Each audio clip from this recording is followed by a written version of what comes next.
आपने सोचा है कि हम सब राइड क्यों करते हैं? इतनी जल्दी सुबह उठ के, गियर्स पहन के, बाइक को रेडी करके हम एक टाइम पर पहुंचते हैं जहां से हमें अपनी राइड शुरू करनी होती है। क्यों करते हैं हम ये सब? सिर्फ मोटरसाइकिल सड़कों पे दौड़ाने के लिए,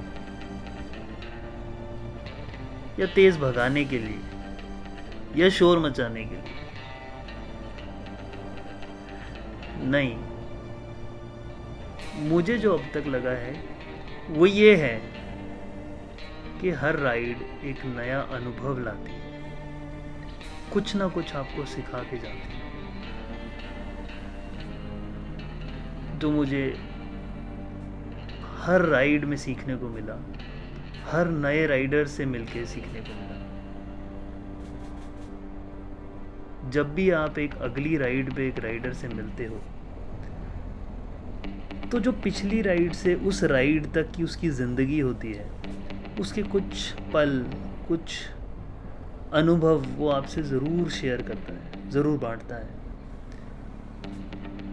और ये राइड भी एक अनुभव ही होती है जिसमें हमें वो मौका मिलता है कि हम एक दूसरे की मेमोरीज़ का या एक दूसरे की यादों का हिस्सा बन सकें। हर राइड में हमें ये याद आता है, अरे वो राइड, उसमें तो मेरे साथ प्रीतम गया था, या उसमें मेरे साथ साजी सर या मनी सर गए थे, या उसमें मेरे साथ अभिनंदन था, सरोज था। और हर वो राइड एक इंसान से ज़रूर रिलेट करती है। आज भी हमने एक राइड शुरू की है, बट सुबह निकल पड़े हैं बस। ये नहीं है कि कहीं टाइम किसी को कैच करना है या कोई डेस्टिनेशन को इतने घंटे में ही पूरा करना है, बस निकल पड़े।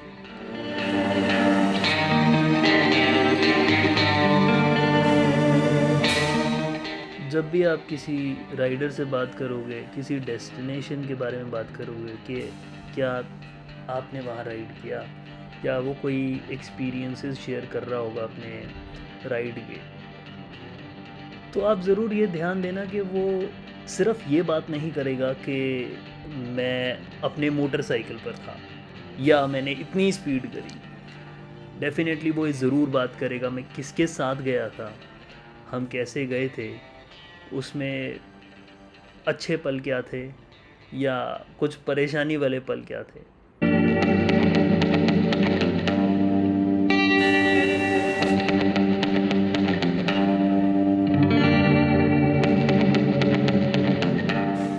मुझे ये लगता है कि जब भी मैंने राइड किया, चाहे वो छोटे ग्रुप के साथ था या बड़े ग्रुप के साथ था, एक चीज़ हमेशा फॉलो की मैंने, वो ये था कि ग्रुप के साथ रहना है। किसी को छोटी सी भी कोई प्रॉब्लम आई है या कोई तकलीफ़ है तो साथ दें। एंड चाहे वो रात के 2 बज रहे हों या 1 बज रहे हों, छोड़ कर नहीं जाना है। तो कुछ पल हैं जो कि मैं अब इस राइड में या मैं आपसे बात करते हुए शेयर करूँगा। हम लोगों का 3 का ग्रुप था और तीनों हमारे पास बाइक्स हमारे रॉयल एनफील्ड थे। एंड हम लोग बिल्कुल समय पे चल रहे थे और समय पे पहुंचने वाले थे। बैंगलोर से केवल 50 या 70 किलोमीटर हमारा पॉइंट था जहाँ पे हमें रुकना पड़ा। वो एक हम में से एक राइडर का जो बाइक का रियर टायर है वो पंचर हो गया था और वहाँ कोई पंचर वाला भी नहीं था। वो ठीक कराते कराते हमें सुबह के 2 बज गए और ये राइड हम अपनी कोडाई कनाल की हमारी राइड थी जिससे हम वापस आ रहे थे। एंड मुझे लगा कि चाहे 1 बजे, चाहे 2 बजे, चाहे 3 बजे, कोई बात नहीं, घर ही जाना है ना, तो हम अपने साथ के राइडर को कभी छोड़ कर नहीं जाएंगे। तो ये कुछ प्रिंसिपल्स हैं या मैं कहता हूँ ये बिना कहे नियम होते हैं एक राइडिंग ग्रुप के, रूल्स होते हैं जब आप राइड करते हैं ग्रुप में तो इससे आप बिना कहे बंध जाते हैं, और बंध जाते हैं भी ये वर्ड एक सही नहीं होगा।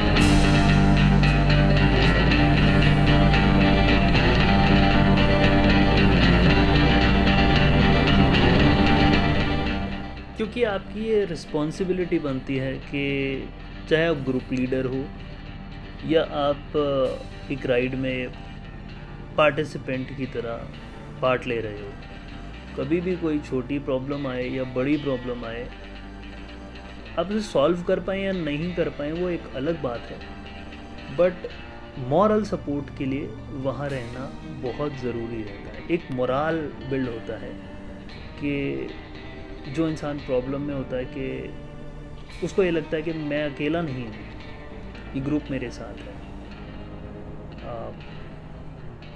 राइड्स बार बार होती रहेंगी और आगे भी होंगी, बट अगर इस राइड में किसी को कोई प्रॉब्लम आती है और आप हमेशा की तरह तैयार रहते हैं मदद करने के लिए, तो आप एक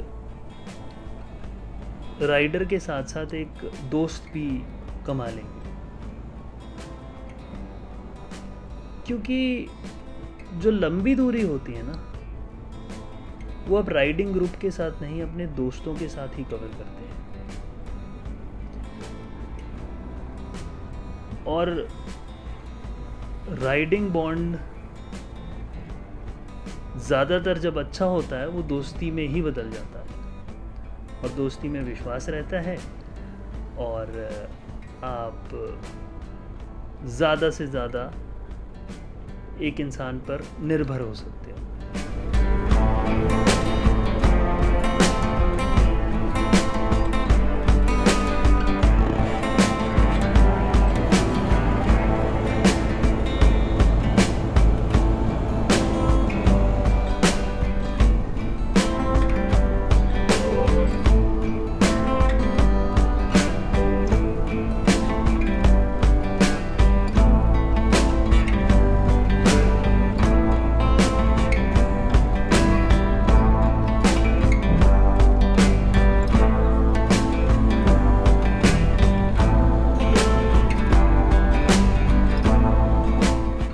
में भी राइड के बीच में भी कोई ऐसी सिचुएशन आई होती है जहाँ पे हमें ज़्यादा ख्याल रखना होता है, या कोई बहुत अच्छा सुंदर नज़ारा आया होता है, तो उसके बारे में भी डिस्कशन रहती है। तो काफ़ी चीज़ें एक पूरी राइड में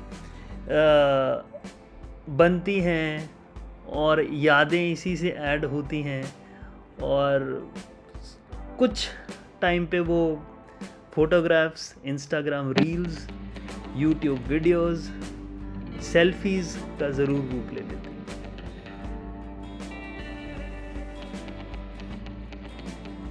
बट मुझे उससे भी ज़्यादा ज़रूरी ये लगता है कि हर राइड आपको कुछ ना कुछ सिखा जाती है, चाहे फिर वो आपके बाइक को हैंडल करना हो, चाहे बेहतर तैयारी करना हो राइड के लिए, या आपके बाइक की कैसे तैयारी होनी है राइड से पहले, या आपको क्या क्या सामान रखना चाहिए था अपनी राइड से पहले। हर एक राइड हर राइडर को कुछ ना कुछ सिखा के जाती है।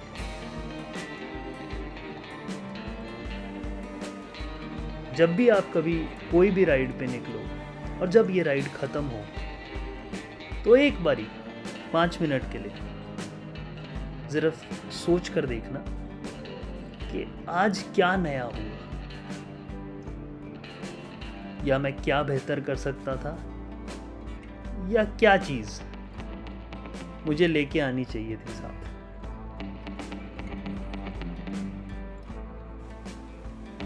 कुछ ना कुछ आपको ज़रूर सोचने में आएगा कि यार ये चीज़ मैं कर सकता था। और इन्हीं चीज़ों का जो कलेक्शन है वो आपको एक बड़ी राइड के लिए तैयार करता है। बड़ी राइड लंबी भी हो सकती है, मुश्किल भी हो सकती है और थका देने वाली भी हो सकती है। तो हर राइड से अगर आप धीरे धीरे कुछ ना कुछ अपने अनुभव में ऐड करते रहेंगे तो आप हमेशा से एक बेहतर राइडर बन के आप आगे आए।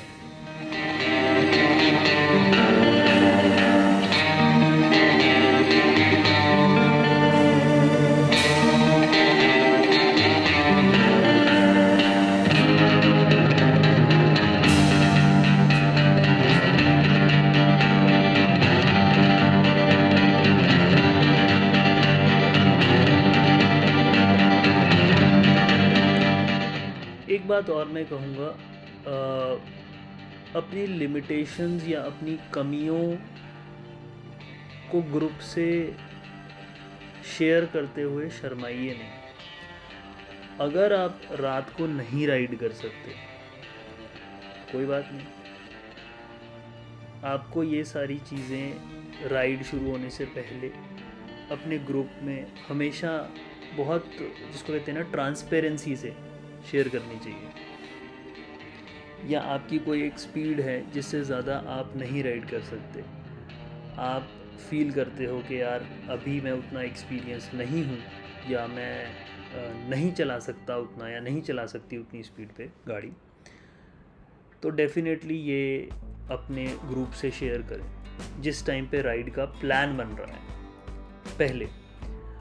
और दूसरा ये कि जब राइड कोई आपको ऑफ़र करे या कोई प्लान आपके पास आ रहा है राइड का, तो ज़रूर उसकी जो डिटेल्स हैं उसके बारे में समझिए कि एक डेस्टिनेशन है, यहाँ से कितने किलोमीटर है, 100, 200, 300 जहाँ आप रुकने वाले हैं, और जनरली उसका रोड कैसा है, क्या हमें शाम हो जाएगी या सिंगल रोड है या वो एक हाईवे है। थोड़ी खुद की रिसर्च कीजिए और फिर अपने आप को उससे तोलिए कि आप अभी तक कितना कर पाए हैं या आप अपने आप को थोड़ा पुश और कर पाएंगे। कुछ अगर सिचुएशन हो जाती है जिसमें आप थोड़ा डिले हो गया आपको, तो अगर अंधेरा हो रहा है या सूरज डूब चुका है, उसके बाद आपकी राइडिंग एफिशिएंसी कैसी रहती है, आप कितना गाड़ी को चला सकते हैं या आपकी बॉडी में कितनी एनर्जी रहती है राइड को कैरी ऑन करने के लिए। तो ये सारी फैक्टर्स जो हैं, ये सारी चीज़ें जब भी राइड प्लान हो रही हो, जब हम राइड के बारे में बात कर रहे हैं या आपको किसी प्लान के बारे में पता लगा कि यहाँ पे राइड होने वाली है, तो ये सारी चीज़ें बिल्कुल ट्रांसपेरेंसी से आप बात कीजिए। आपको ये पता होना चाहिए कि आप कहाँ तक राइड कर पाएंगे या आप कहाँ आपको ब्रेक चाहिए। दूसरी चीज़ में जो बहुत बहुत इम्पॉर्टेंट है, राइड के बीच में अगर आपकी तबीयत आपको लगता है कि सही नहीं है या आपको ठीक नहीं लग रहा है और आपको रुकना है, बेशक रुकिए। और आपको किसी से पूछने की ज़रूरत नहीं है कि मुझे रुकना है या नहीं रुकना है। अगर आपको ठीक नहीं लग रहा है, आपको पानी पीना है, आपको ब्रेक लेना है, आपको रेस्ट करना है, आप ज़रूर रुकिए, पर अपने ग्रुप को हमेशा इन्फॉर्म रखिए, क्योंकि आपका ग्रुप जो है आपके लिए वरीड होगा, वो आपके लिए वेट कर रहे होंगे। और कई बार ये होता है कि जब कोई रिस्पॉन्स या कोई रिप्लाई नहीं आ रहा है या कोई सिचुएशन ऐसी हो गई है, तो बाकी सब लोग ज़्यादा वरीड हो जाते हैं, ज़्यादा चिंता करने लगते हैं। तो ग्रुप में एक ग्रुप की रिस्पॉन्सिबिलिटी है कि हर एक इंसान साथ रहे और हर एक सिंगल राइडर की रिस्पॉन्सिबिलिटी है कि मैं ग्रुप का भी ख्याल रखूँ। तो ये दोनों तरीके से चीज़ें चलती हैं जो कि एक राइडिंग ग्रुप में हमेशा एक संतुलन या डायनेमिक्स जिसको हम बोलते हैं वो बना रहना चाहिए।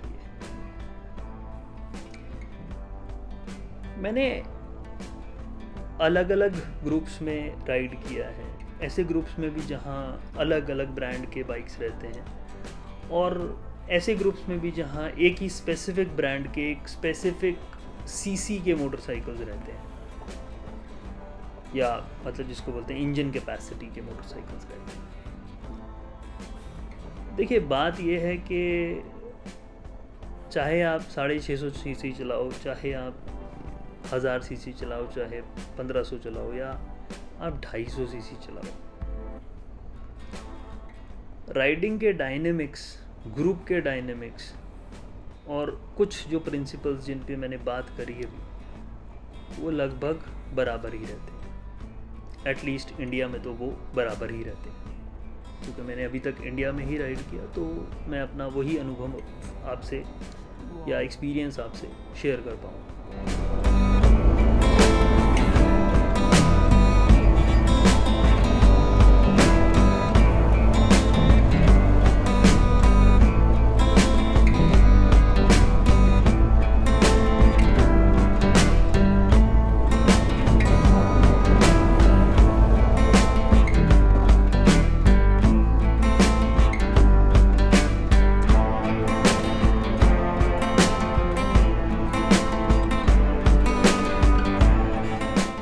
तो वापस आते हैं अपने टॉपिक पे कि जिससे हमने शुरू की थी बात, वो ये था कि हम राइड क्यों करते हैं।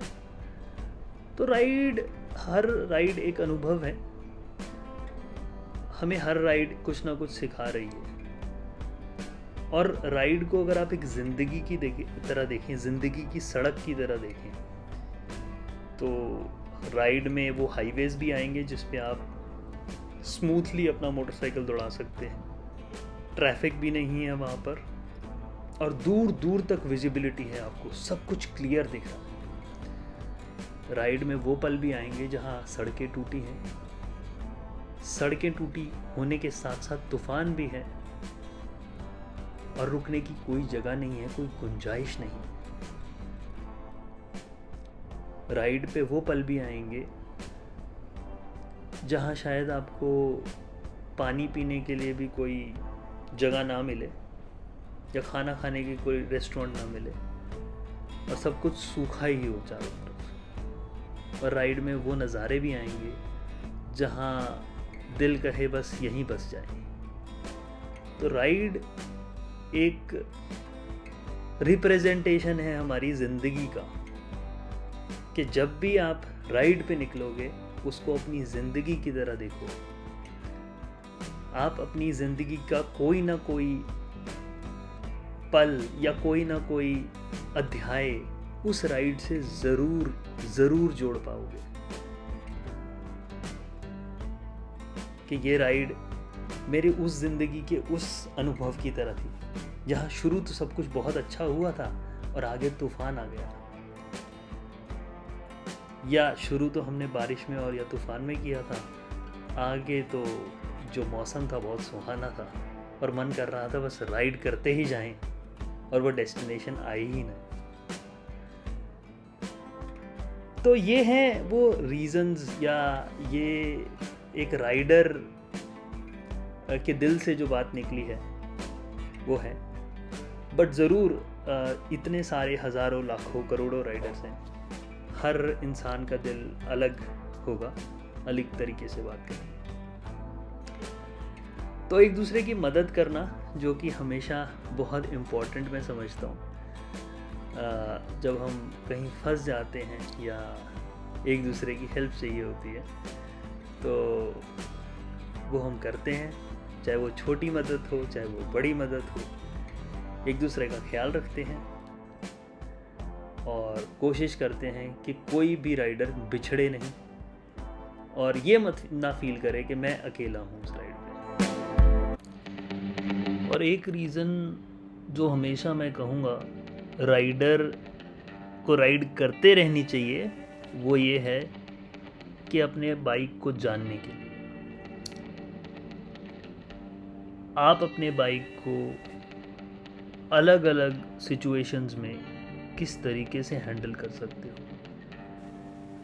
अगर आपको अपना बाइक सिंपली पार्क करना है एक डिफरेंट टेरेन पे, तो आप कैसा जगह देखोगे जहाँ पे आपने पार्क किया है। जब आप अपना बाइक निकालने लगे तो आप अपने बाइक से इंजन पावर लगा के उसको निकाल सकते हैं, क्योंकि हमेशा कहा जाता है prevention is better than cure. अगर आप सोचिए अकेले निकल रहे हैं राइड पे और आपने बाइक ऐसे पार्क कर दी और आपके बाइक का वेट बहुत ही ज़्यादा है, क्या आप उसको निकाल पाओगे? या बाइक स्लिप हो जाता है, बाइक आपको छोड़ना पड़ता है, तो बाइक को आप दोबारा उठा सकते हैं। तो ये सारी चीज़ें one should take into consideration.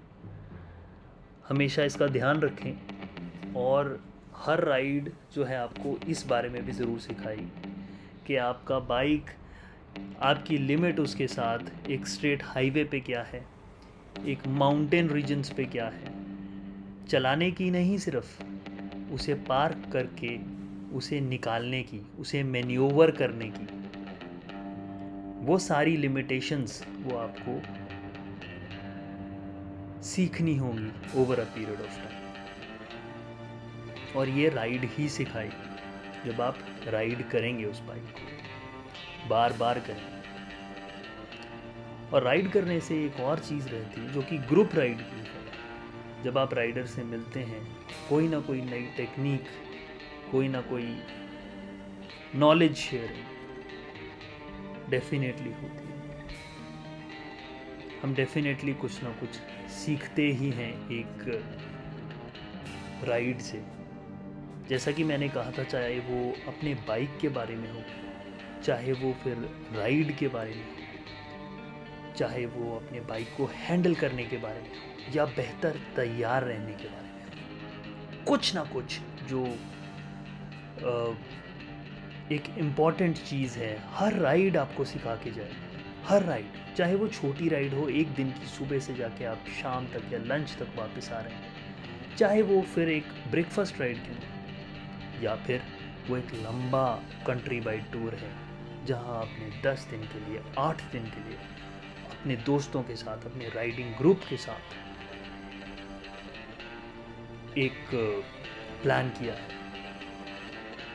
वो आपको ये भी बताएगी कि अपने रिसोर्सेज को कैसे कंजर्व करना है, कैसे मिनिमलिस्टिक पैकिंग करनी है, कम से कम पैकिंग में 10 दिन कैसे बिताने हैं। तो कहते हैं ना, अगर पैकिंग सीखनी हो तो राइडर से सीखिए, क्योंकि हमारे पास जगह वैसे ही कम होती है बाइक पे और हमें मिनिमलिस्टिक चीज़ों में सब कुछ करना होता है। और हमारी पैकिंग में सिर्फ हमारे कपड़े नहीं होते, हमारे लिए हमारे टूल्स, हमारा इक्विपमेंट, बहुत सारी चीज़ें होती हैं।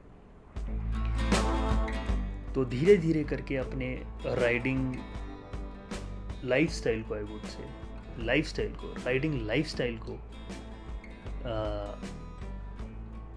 ऑप्टिमाइज करती है हर राइड। आप अपने बाइक से ज़्यादा रिलेट कर पाते हो, आप उससे ज़्यादा समझ पाते हो कि ऐसे टेरेन में मेरा बाइक मैं इतना हैंडल कर पाऊँगा या कर पाऊँगा।